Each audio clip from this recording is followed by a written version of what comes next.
원래 강의 내용에 의하면 제 9강은 다른 것을 하게 되어 있는데 오늘은 우리 세종 아카데미 세미에서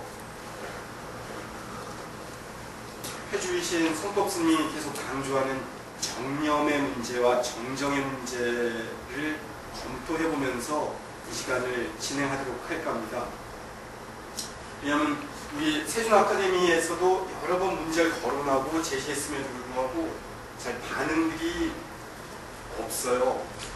거기에서 성법 스님, 우리 회주 스님이 제일 지금 염두에 두고자 했던 것들은 정념이라고 하는 것과 정정의 문제를 지속적으로 얘기하고 계신데 회원들 반응이 없어서 이거 가지고 좀 얘기를 들어갈게요.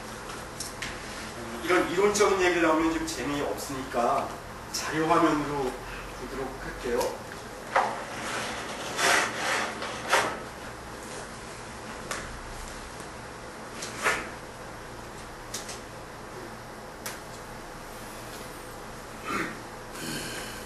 오늘은 여러분 이 팔정도에 대해서 얘기를 들어가면서 팔정도 가운데도 주로 7번째와 8번째 정념 삼마사띠라고 하는 부분과 사마띠 정정에 대한 부분을 집중적으로 토론해보고 여러분들과 얘기를 할 거예요.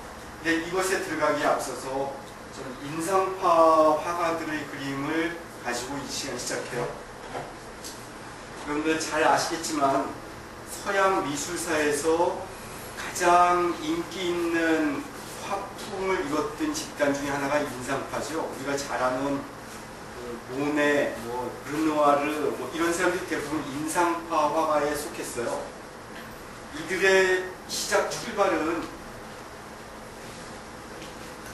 우리가 삶을 어떻게 이해하고 어떻게 보느냐에 대한 문제였어요. 다시 말해서 팔정도의 첫 번째인 정견의 문제를 이들은 화가의 입장으로 적용을 해보고 했는데 이들은 어떤 고민 속에서 이런 문제를 생각했느냐면 대부분의 사람들 가령 사과를 그리게 되면 자기가 알고 있는 머릿속에 사과를 그려요. 있는 실체의 사과가 아니라. 그래서 폴세잔 같은 화가가 대표적으로 사과를 그리기 시작할 때 빛이 이 사과의 표면에 어떻게 반사되고 있는지를 보면서 그리기 시작하죠. 그래서 유명한 화가들이 그 스위스의 알프스산 어디 가서 끝없이 매일 그 장면을 보고 그리고 했다 그래요. 왜냐하면 그 산은 그대로 있음에도 불구하고 비와 바람, 햇빛 또 그것을 보는 나의 마음 때문에 바뀌어갔다는 거죠. 그래서 대부분 인상파가들의 그림은 전체적으로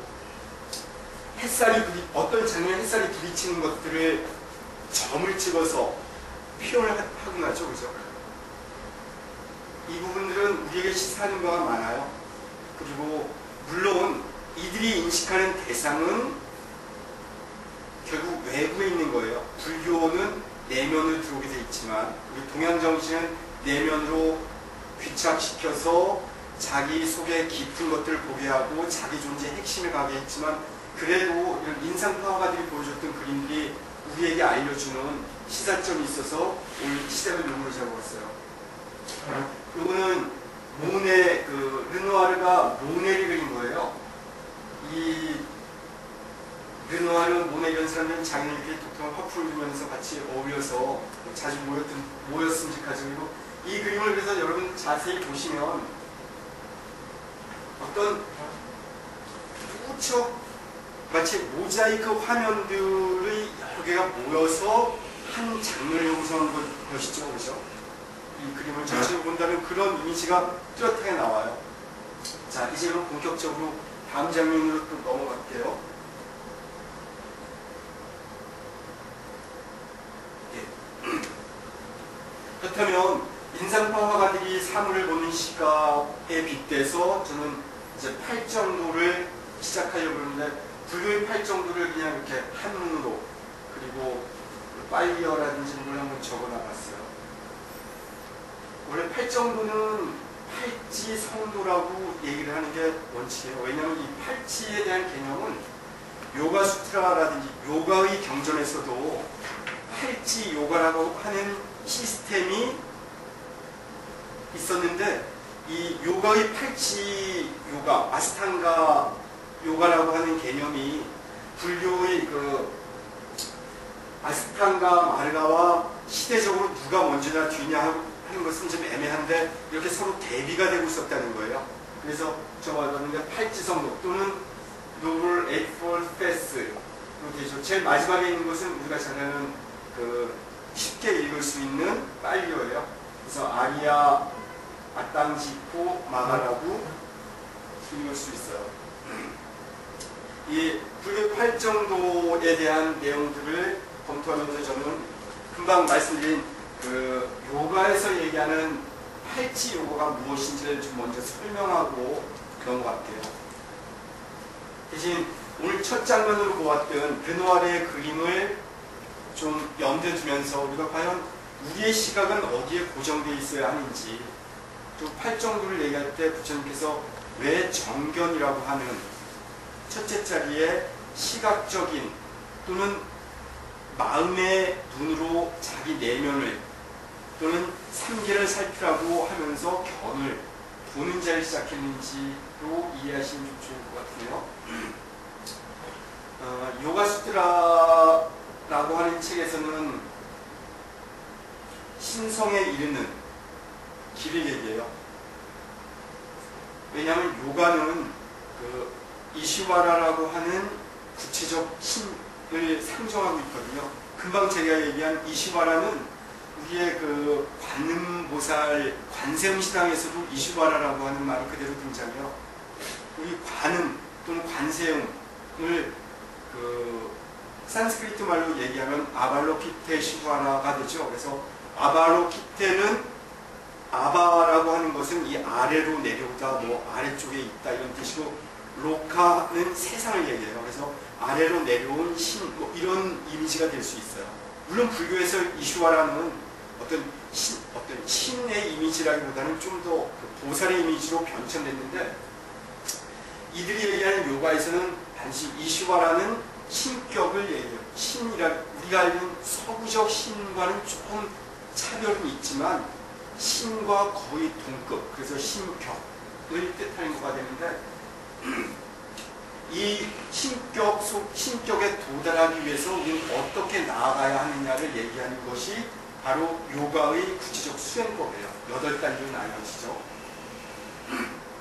그래서 이 요가 수트라에서 나오는 그 8가지의 아스탕가 요가, 저기 급하게 쓰느라고 글자 하나 빠졌네요. 여기 나중에 제가 또 붙여놓도록 할게요.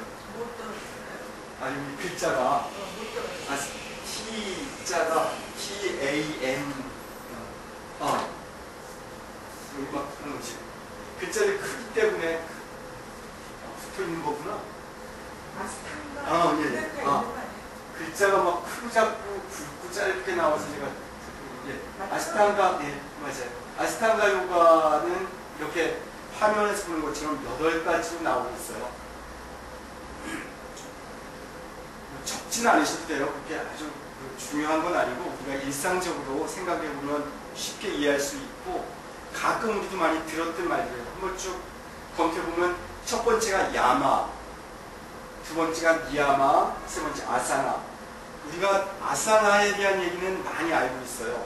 보통 요가 열풍을 통해서 요가원들이 많이 활성화가 됐고, 또 요가를 배우는 사람들과 얘기를 하다 보면 우리가 대체로 하는 요가는 어떤 특정한 자세, 가부좌를 틀고 앉아있는다든지, 뭐 거꾸로 물구나무를 쓴다든지 이런 걸 얘기하는 걸 이해되는데, 사실은 팔찌라고 하는 요가 체계에서 세 번째 속해요.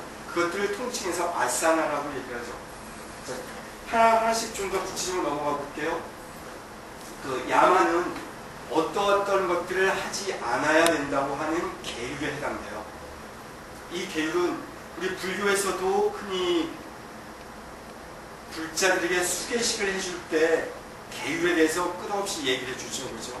그래서 제일 첫 번째가 이것이니 이 뜻은 무엇인데, 이것들을 이 자리에서 계를 받고자 하는 불자님들은 이 법을 지켜 따르겠는가? 네, 따르겠습니다. 이걸 꼭 염소 같이 반복하고 재확인해 주죠. 처럼 그 요관 체계에서의 첫 번째는 바로 불상해라고 써놨는데 이게 바로 그 유명한 아임사예요. 또는 불살생. 우리 불교에서는 이걸 살생으로 보통 얘기하는데 사실은 살생까지를 금하는 것이 아니고 해를 입히는 것까지 금지를 하는 것이 정통적인 해석이에요. 첫 번째가 그 유명한 불상해. 두 번째는 진실된 말을 하겠다는 것. 진실된 삶을 살겠다는 것.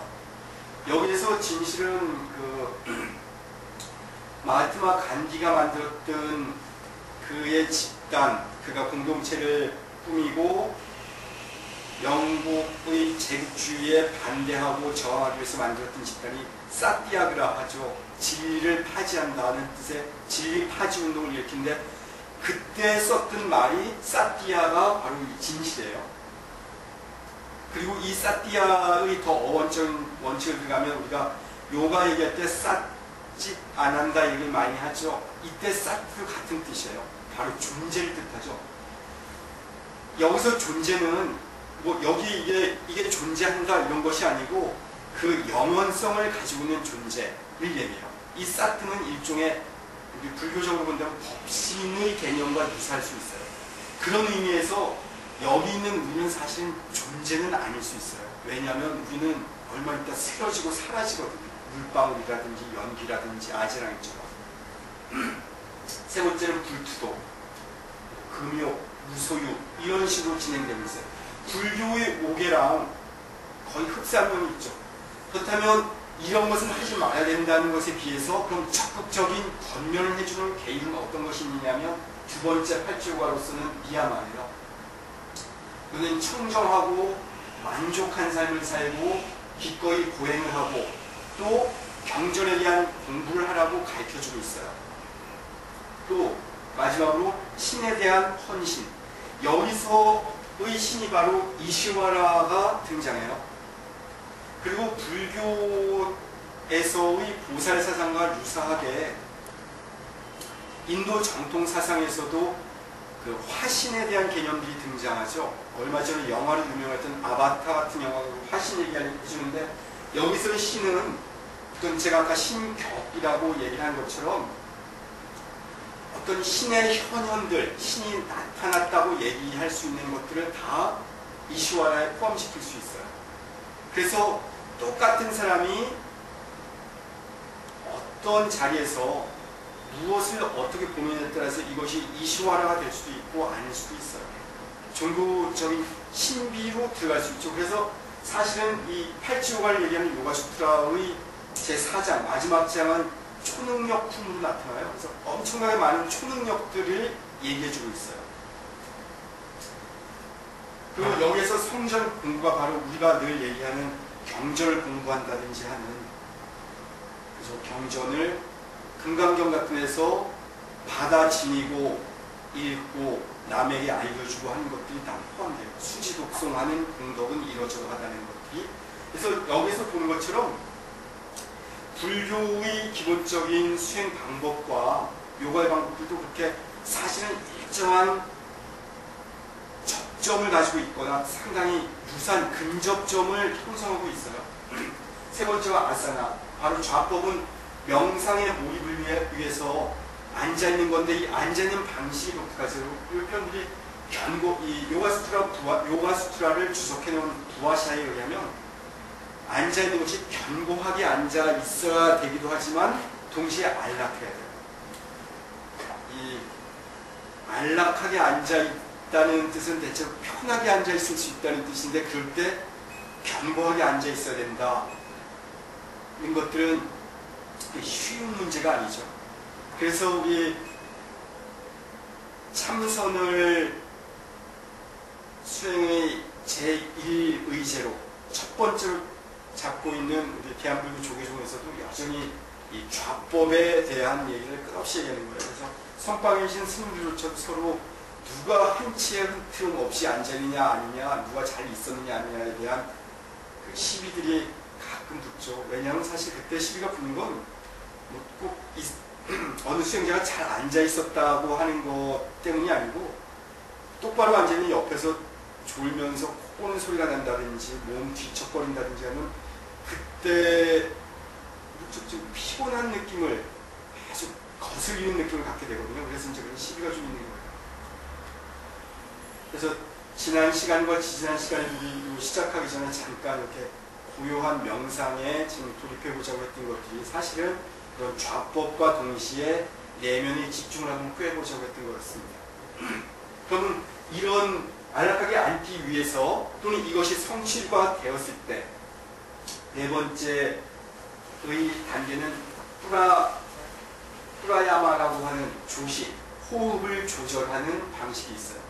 사실 여기서는 호흡을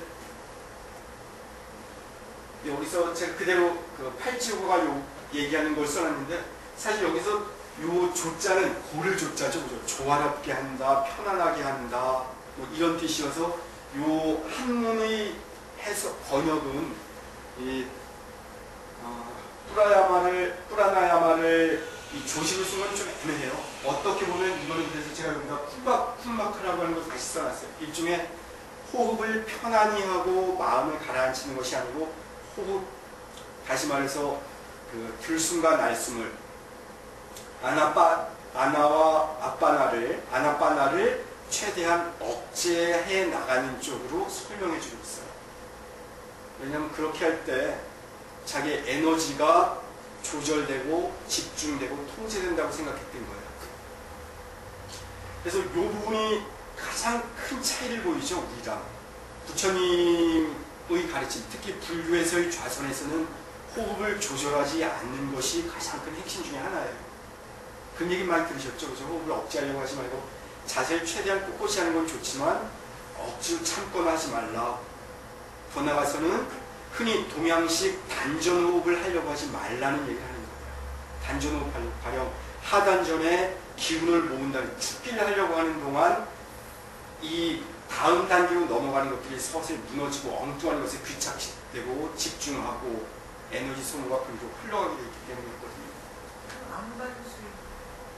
안반수위, 그래서 안반수위경에서도 호흡을 따라가는 것을 지시해주는 안반수위경이 아나빠나 사띠 수트라죠. 그래서 거기서 아나빠나에 대한 사띠라라고 얘기하는 거예요. 자기 호흡을 알아차리도록 말씀해 주시는 거지 이 호흡을 조절하라는 것이 아닙니다. 근데 호흡에 대한 아나빠나에 대한 사띠가 되는 순간 호흡은 서서히 길어지고 세밀한 호흡으로 깊이 들어가요. 이걸 사띠가 될 때까지는 좀 어느 정도의 이 사띠에 대한 문제는 이제 이것들을 더 검토하고 나서 제가 오늘 이 시간은 우리 8정도 중에서도 7번째와 8번째 삼마사띠와 삼마삼마띠 사띠가 7번째예요. 사실 정령. 그래서 이제 사띠에 대한 문제는 좀 이제 마지막에 좀 얘기를 하는 식으로 하겠습니다. 사띠 얘기가 나왔으니까 우리 염불한다 그럴 때 그 염자가 사실 사띠예요. 그래서 우리는 대부분 염불한다면 뭐 관세음보살을 부르고 부처님을 부르는 식으로 하는데 사실은 이때 부처님에 대해서 쌓기 하는 거예요. 그래서 대부분 특히 사념처 수행에서 우리의 몸에 대해서 느낌에 대해서 마음에 대해서 법에 대해서 라고 하는 이 네 가지에 대한 염을 하라 그러는 것들은 사실은 그렇게 뭐 우리가 아는 기복적인 것이 아닐 수 있어요. 또 하나는 그렇게 부처님을 칭불하면서 기도하는 것 자체가 사실 사띠의 한 방법에 포함되는 거예요. 그래서 우리가 염불한다면 무조건 그렇게 나쁘게 볼 것이 아니고 그 사띠를 하기 위한 여러 가지 도구 중에 하나가 목소리를 내어서 얘기하는 걸 수도 있어요. 절하면서 하는 것도 사띠가 될 수도 있고요. 물론 사띠를 어디까지 보느냐, 육체적 활동까지 보느냐, 아니면 철저히 정신적인 부분으로 심리적인 것으로 보느냐에 따라서 좀 해석은 제각각 여러 가지로 해석이 되고 있어요. 오늘은 제가 이런 부처님의 가르침의 8가지, 8정도에 대해서 그래도 세계가 인정하는 가장 제일 중요했다고 하는 것들로 좀 구체적으로 이제 넘겨서 설명해 드릴 거예요. 아무튼 이 호흡의 억제, 다음이 5번째가 프레티아하라. 이건 바로 재감이에요. 모든 감관, 다시 말해서 감각기관들의 작용을 억제해 주는 거죠. 우리가 고요히 앉아있으면 마음이 차분해지기 시작하죠. 그죠? 그래서 옆에서 누가 사소한 볼펜 떨어지는 소리 또는 옆에 사람이 옷 여미는 소리조차 들리는 거는 이렇게 감관작용이 억제되면서 사소한 것들이 미세한 자극들이 선명하게 들어오기 때문에 그래요. 그래서 사실은 이 5번째야말로 명상의 시작이에요. 이전까지 우리가 잘 아는 호흡을 억제한다든지 또는 잘 앉아있는 여러 가지 아사나를 한다든지 하는 것들은 본격적인 명상에 들어가기 위한 워밍업이었어요. 그렇다면 이제 6번째는 다라나. 이건 총지라고 얘기했는데 고도의 명상에 돌입하는 첫 단계예요. 프레티아하라가 일어나고 나서 다라나가 되죠. 이 다라나는 우리가 잘 아는 다란히 수행하고 쉽게 연상될 수 있죠. 그죠? 천수대비주 몇 번, 광명신원 몇 번, 이런 것들도 사실은 엄청난 고도의 집중, 고도의 명상 상태에 들어가기 위한 워밍업이든 아니면 초보 상태예요. 이따 나중에 이제 이런 것들이 뭐 기타, 신과 사, 삼매의 여러 가지 단계를 또 다시 한번 설명할 텐데 그때 다시 또 더 듣도록 하고요. 자, 이제 드디어 그 중요한 선에 대한 대해서 도달했어요. 이것이 제가 불교와 연결시켜서 이렇게 설명했는데 불교적인 것이 아니고 요가의 시스템 속에서 나왔다는 거예요. 다시 이것이 불교에서는 어떻게 변형됐거나 또는 활용되는지 다시 굳이 볼 텐데 이 7번째가 바로 그 유명한 디아나예요. 정렬하고 번역하는 게 좋죠. 물론 우리 불교에서는 이걸 선정으로 번역해요. 마지막이 이런 과정들을 통해서 삼마띠, 바로 삼매에 들어가요. 요가 8 중에 최종 단계는 바로 이 삼매에 있어요. 이 삼매 상태를 독존이라고 표현하기도 해요. 이 독존이라고 하는 얘기 들어보니까 천상천하 유아 했을 때 그 독존, 까이발리아라고 하는 거는 거의 똑같은 개념이에요. 그때는 사실은 어떤 유일적인 존재 또는 이 무차별, 너와 나의 차별이 없는 있음 자체에 대한 자각으로 해석하는 게 좋아요. 뭐 나만 혼자 잘났다 이런 뜻이 아니라는 거죠.